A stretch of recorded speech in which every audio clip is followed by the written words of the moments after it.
And we are back again with the third episode of Who was the Greatest President of the United States. 3 matchups, 1 episode, because we can.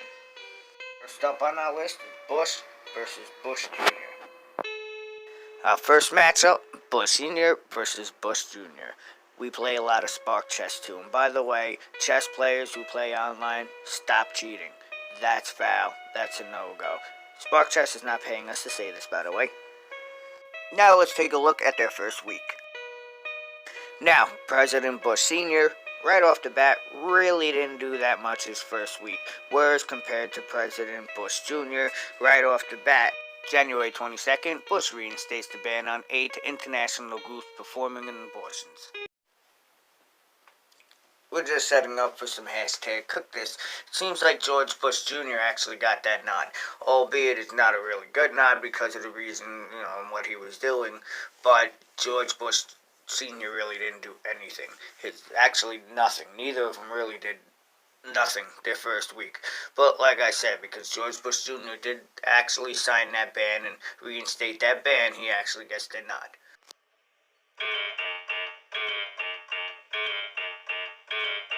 During Bush Sr.'s term as president, he actually made only $200,000. That's actually a fact because that's a salary per president at the time. Whereas Bush Jr. actually made $400,000 per year per president.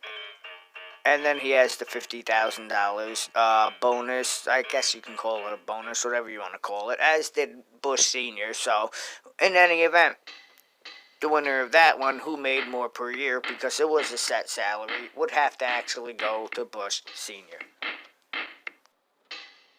That last round actually goes to Bush Sr. Now, let's take a look at their debt and see who actually accumulated more debt in their time in office. I bet you I know who wins this one.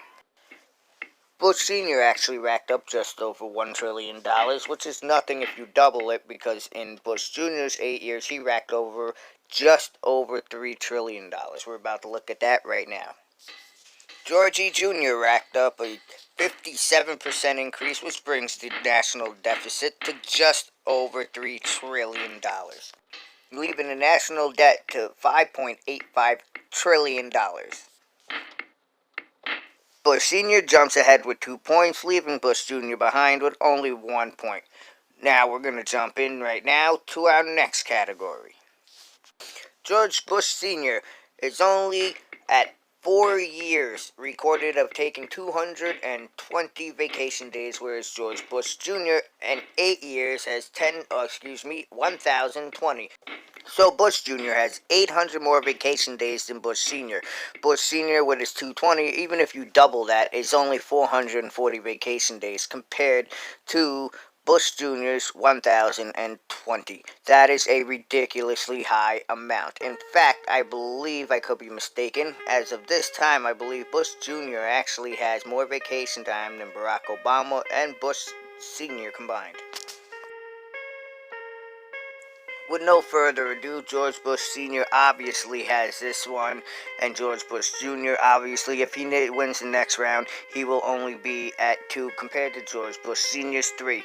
So it's safe to say we're not even going to go through this one. In the next round, we're actually going to show you some of the things. And by the way, in case you were wondering, George Bush Jr. horribly failed the next round and gave George Bush Sr. technically a 4-1 advantage, but we're just going to leave it at 3-1 because we didn't even touch the last round. Okay, let's be honest. After the facts, President George Bush Jr. is the absolute all-time worst president until Politicalist can find out otherwise. But the winner and who advances to round 2 would be George Bush Sr. Just saying, he wasn't the angel of presidents, but George Bush Jr., his son, actually makes him look like an angel in the White House during his term.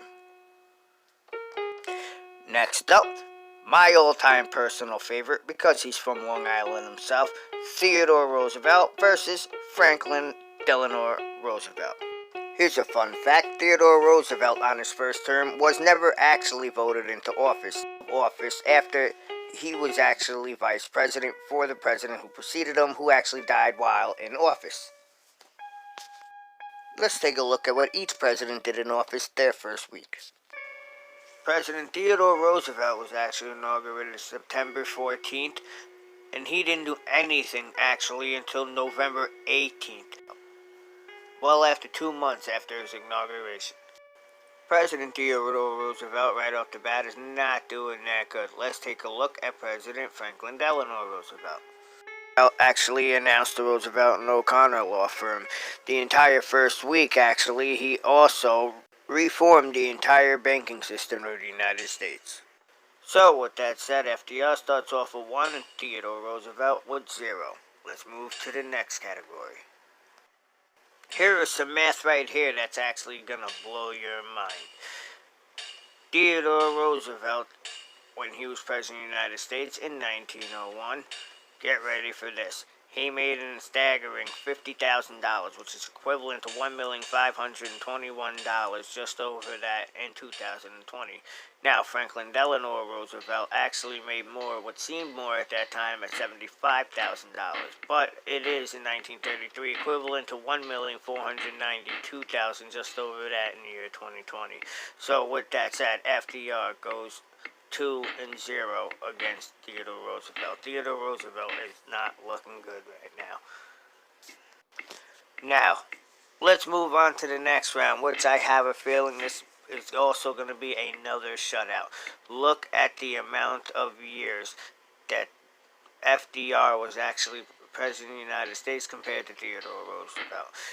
Franklin Delano Roosevelt has had a lot of things on his hands, from World War II to just so many other things. And then Theodore Roosevelt, not to take anything away from him, he has done a lot as president, but nothing compared to Franklin Delano Roosevelt, which, like I said, he had World War II to actually compete with, and a lot of other freaking things on his mind compared to that. I'm not going to get all into all those subjects. It's a different subject for another day. Trust me, we'll have a video. But the winner by a landslide 3-0 is Franklin Delano Roosevelt. For Lincoln Kennedy, to get started, you guys have to understand. For those of you guys who are actually a lot younger, there's actually a lot of similarities between Abraham Lincoln and between President Lincoln and President Kennedy. We're about to get to these similarities right now. Abraham Lincoln elected to Congress 1846. John F. Kennedy 1946. Abraham Lincoln, President of the United States, elect 1860. John F. Kennedy 1960. Both presidents lost a child while in the White House. Both were shot in the head on a Friday in front of their wives. Abraham Lincoln's secretary was named John, not Kennedy, despite what everybody else thinks. JFK's secretary was named Lincoln. Both had vice presidents named Johnson. Both vice president Johnsons took off after assassination. Andrew Johnson, born 1808. Lyndon B. Johnson, born 1908. John Wilkes Booth, born 1839. Lee Harvey Oswald, born 1939. Booth ran from a theater to a warehouse. Oswald ran from a warehouse to a theater. Abraham Lincoln killed in a Ford theater. John F. Kennedy killed in a Ford Lincoln. Abraham Lincoln died at age 56, and John F. Kennedy actually died at age 46. There's a lot more rumors and coincidences, but we're only focused on the ones that we can actually prove and facts about. There you go. Wait, that only took me like 2 takes to do. I could have done it again in a heartbeat. Now, let's get down to the hardcore meat and bones of this and figure out once and for all who is the better president, the greater president, President Kennedy or President Lincoln. He is the only president of the United States to hold a patent, Patent 6469, the inflation of air chambers at the bottom of boats. He also established the Department of Agriculture, signed May 15, 1862. He has the Morrill Land Grant from Justin Smith Morrill, which actually established many universities. He also created what is known to be now as the IRS, the Internal Revenue Service. He has a Homestead Act allowing the poor to actually own land as well. The Gettysburg Address of November 19th, 1863, 7 years ago. Remember that one? Side note, Lincoln actually stood at 6 foot 4 inches tall. The freedom of the slaves to actually win the election and gain his supporters. Emancipation Proclamation, January 1st, 1863, which actually set up the freedom of the slaves. Also in 1863, President Lincoln also established the National Banking Act. He won the Civil War as well. According to Frank Williams, the author of Judging Lincoln, when Lincoln was an attorney, he claims over 5,000 cases as a lawyer in Springfield, allegedly, and over 333 appeals in Illinois Supreme Court. John F. Kennedy established the Peace Corps March of 1961, 59 years ago this month actually, 1941 to 1945, he served in the U.S. Navy. His highest rank was lieutenant. His unit, the Motor Torpedo Squadron 2. He actually got a Purple Heart and served in World War II. Kennedy's father knew William Randolph Hearst. JFK became correspondent for Hearst Herald. That's actually a side note. He attempted the invasion of Cuba, which led to the Bay of Pigs incident in April of 1961. August 5th, 1963, the U.S.-Soviet Union agreed to nuclear test ban treaty. 1963, U.S.-backed coup overthrows the government in Vietnam. While both men used underhanded tactics to actually win their presidency for the United States, the winner of round one and finally moves on to round two is Abraham Lincoln, the one and only. Not so honest.